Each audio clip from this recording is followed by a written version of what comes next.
నమస్కారం. పెద్దలు గౌరవనీయులు పవన్ కళ్యాణ్ గారిని మాట్లాడాల్సిన కోరుతున్నాను.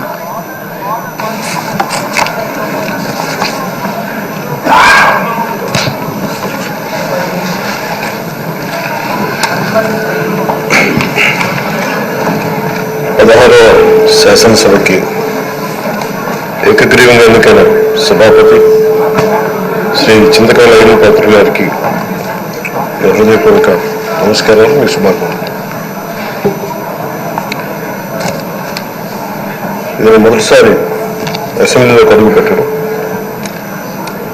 ఇలాంటి సుదీర్ఘ రాజకీయ అనుభవంలో దాదాపు 7 సార్లు ఎమ్మెల్యే గారు, ఒకసారి పార్లమెంట్లో అడుగుపెట్టిన మీకు, పంచాయతీరాజ్, టెక్నికల్ ఎడ్యుకేషన్, ఫారెస్ట్, ఆర్ఎండ్ అనేక మంత్రిత్వ శాఖల్ని సమర్థవంతంగా నిర్వహించిన మీకు ఈ సభాధ్యక్షుడు, ఈ స్పీకర్ స్థానంలో కూర్చోవడం చాలా ఆనందంగా ఉంది. ఇన్ని దశాబ్దాలు ప్రజలు రాజకీయ జీవనంలో ఎన్ని దశాబ్దాలు ప్రజలు మీ వాడి వేడి చూశారు. మీకు కోపం వస్తే ఋషికొండం చెక్కినట్టు ప్రత్యర్థులకి పదునైన ఉత్తరాంధ్ర యాసలో గుండు కొట్టేస్తాం. ఒకటే భావిస్తాం సార్, ఇకపైన మీకు తిట్టే అవకాశం లేకపోవడం. కానీ ఇక మీద సభలో ఎవరు తిడుతున్నా దాన్ని ఆఫ్ చేసే బాధ్యత మీ చేతిలో ఉంది, మీరే మైక్ ఆఫ్ చేయాలి. మా చిన్నప్పుడు నేను చూసాను, ఒకసారి అమలు చేసే అబ్బాయిని క్లాస్ రేపు చేసాము చిన్నప్పుడు మా స్కూల్లో. కానీ ఇన్నాళ్ళు ప్రజలు మీ వాడి వేడి పలుకులు, మీ ఘాటైన వాగ్దాటి చూశారు. ఈ రోజు నుంచి రాష్ట్ర ప్రజలు మీ హుందాతనం చూస్తారు. డిబేట్స్ వెనకాల దాక్కుని సంస్కారహీనమైన భాషల్ని, భావాలని రకరకాల మాధ్యాల్లో విరజిమ్ముతూ ఉంటారు. దాని నియంత్రణ మీ ఆధ్వర్యంలో ఇక్కడి నుంచే మొదలవ్వాలి. ఇందాక సభా నాయకులు, గౌరవ ముఖ్యమంత్రి శ్రీ చంద్రబాబు నాయుడు గారు చెప్తారు, ఆడబిడ్డలు ఏ విధంగా నలిగిపోయారు ఈ రాష్ట్రంలో గత 5 సంవత్సరాల్లో. చిన్న లేదు, పెద్ద లేదు, ఎవరని లేదు. ఎవరన్నా సరే ఒక మాట మాట్లాడితే వాళ్ళు వ్యక్తిగతంగా దూషణ, సోషల్ మీడియాలో వాళ్ళని క్యారెక్టర్ అసాసినేట్ చేయటం, అది పెద్ద నాయకులు కావచ్చు, కార్యకర్తలు కావచ్చు, లేదా వాళ్ళకి ఎదురు తిరిగి ఒక ఒపీనియన్ చెప్పి ఎవరైనా సగటు మనిషి కూడా కావచ్చు. అది ఇక్కడితో ఈ రోజు నుంచి ఆగిపోవాలి అధ్యక్ష. అది మీ ఆధ్వర్యంలో మొదలవ్వాలి. గత ప్రభుత్వం తాలూకు సభ జరిగిన విధానం చూస్తే ఈ వ్యక్తిగత దోషణ ఇవన్నీ చాలా ఇబ్బంది పెట్టే ప్రజలు. ఈ రోజున వాళ్ళకి 11 సీట్లకు పరిమితమయ్యారు. ఈరోజు లేరు, ధైర్యం లేదు వాళ్ళకి. విజయాన్ని తీసుకోగలిగారు కానీ ఓటమి కూడా ధైర్యంగా పుచ్చుకునే వాళ్ళకి స్థాయి లేదు. వాళ్ళకి పారిపోయారు ఇక్కడి నుంచి. భావంలో ఉండే తీవ్రత భాషలో ఉండాల్సిన అవసరం లేదు. భాష మనుషుల్ని కలపడానికి కానీ విడగొట్టడానికి కాదు. భాష విద్వేషం రేపడానికి కాదు, పరిష్కరించడానికి. ఎంత జటిలమైన సమస్య అయినా, భయంకర సమస్య అయినా చర్చల ద్వారా పరిష్కరించుకోవడానికి కానీ, వివాదం సృష్టించడానికి కాదు. ఈ సభ ఉన్నదందుకు. కానీ మనం చూసిన వాళ్ళ దగ్గర నుంచి బూతులతోటి, వ్యక్తిగత దోషులతోటి రాష్ట్ర పురోభివృద్ధిని ఆపేశారు.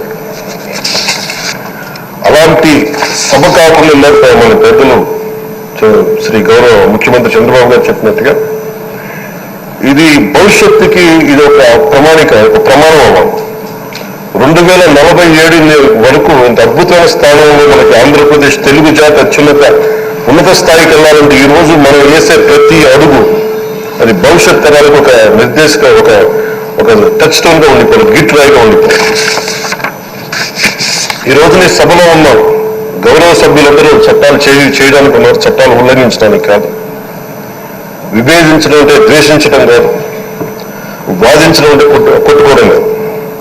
ఇవన్నీ విభేదించడం, వాదించడం ఇవన్నీ ప్రజాస్వామ్యానికి చాలా మౌలికమైన పునాదులు. ఆంధ్రప్రదేశ్ ఆవిర్భావం జరిగి అసలు భాషా ప్రయుక్త రాష్ట్రాల ఆవిర్భావమే మన ఆంధ్ర రాజ్యంతో మొదలైంది. అమరజీవి పొట్టి శ్రీరాములు గారి బలిదానం మీద మన రాష్ట్రం పుట్టింది. 56 రోజులు తిండి తిప్పలు తినకుండా నరకం అనిపిస్తూ ఆయన బలైపోయారు. ఆయన మరణానికి చేరువవుతూ ఆమరణ నిరాహార దీక్ష చేసిన ప్రతిరోజు మనకి దాదాపు ఈ సుదీర్ఘ 6 దశాబ్దాల కాలం, 1.5 సంవత్సర కాలం అంటే ఆయన ప్రతిరోజు చావుకు చేరువవుతూ భోజనం లేకుండా ఆయన గడిపిన ప్రతిరోజు మనకి 1.5 సంవత్సర కాలం. అలాంటి నేపథ్యంలో అలాంటి మహోన్నతుడు శ్రీ పొట్టి శ్రీరాములు గారి త్యాగాన్ని కనుక మనం ఈ సభలో ప్రజా సంక్షేమం కోసం మాత్రమే చర్చలు జరగాలి, వాదోపవాదాలు హద్దులు దాటకుండా ఉండాలి, వ్యక్తిగత దూషణలకి తావివ్వకుండా ఉండాలి. అలా కాకుండా గత ప్రభుత్వంలాగా ఈ సభని తిట్లకి, బూతులకి, కొట్లాటకి వాడితే ప్రతి నిమిషం పొట్టి శ్రీరాములు గారి బలిదానాన్ని అవమానం చేసినట్టే. ఒక గొప్పవాడు, ఒక మహానుభావుడు బతికినప్పుడు మాత్రమే కాదు, చనిపోయిన తర్వాత కూడా కొన్ని తరాలు ఉపయోగపడతారని నిరూపిస్తారు.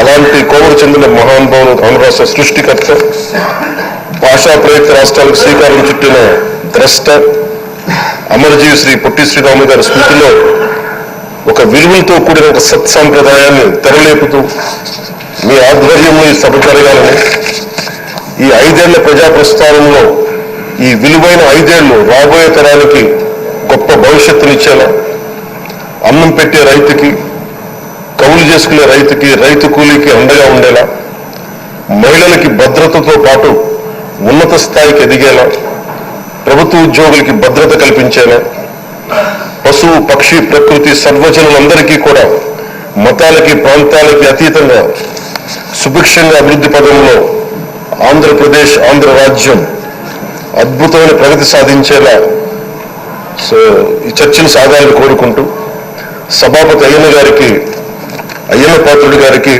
మీ ఆధ్వర్యంలో ఈ సభ ఒక సరికొత్త సాంప్రదాయానికి, సత్సాంప్రదాయానికి ఇది తెరతీయాలని కోరుకుంటూ మీకు మరోమారు శుభాభినందనలు తెలియజేసుకుంటాం. గౌరవ మంత్రులు